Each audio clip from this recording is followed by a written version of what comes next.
Hi, this is Andrew, and we're Jacob from Iola. Say hi, Jacob. Yes. All right. So we're working on the first line of defense in practices right now. And the first line of defense, what is the first line of defense, Jacob?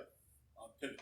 The pivot. No, incorrect. The first line of defense in general, what I call the first line of defense, is not getting hit. Right. That's the best thing to do. Is not to get hit when somebody's throwing punches at you. So one drill that Jacob and I have been working on is him going underneath that hook. So when he goes underneath that hook, he's going to try to get a good angle on me. So he has the opportunity to hit me, and I won't have as much of an opportunity to hit him. So what I'm going to do is I'm going to leave my my left hand here by my chest, and as I'm hooking over, he's going to tap me with that right hand, and then he's going to take that pivot, and he has an opportunity to land a nice right hand there, okay?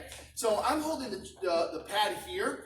Most likely he'd be hitting the chin. You know, if he can hit that chin, that'll put somebody to sleep, and that's what he wants to do. So I'm going over. He's got a nice little right hand, and if you make sure you're getting his feet here, he's going to be landing that right as soon as his left foot lands. I think he pivots, and he throws that perfect. And we can do it the other way as well. So if I throw a left hook, he's going to be dapping with his left hand.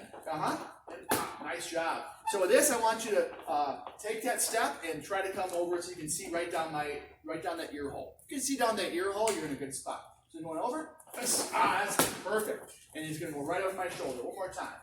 Nice. So Jacob's not getting hit. He's getting an angle on me. He's landing a punch as he takes that step. And then he gets to that side angle on me so he can just come right down the middle and get me. And I can't punch him much at all. All right, Jacob, thank you very much. Thank you. Got it. We did it.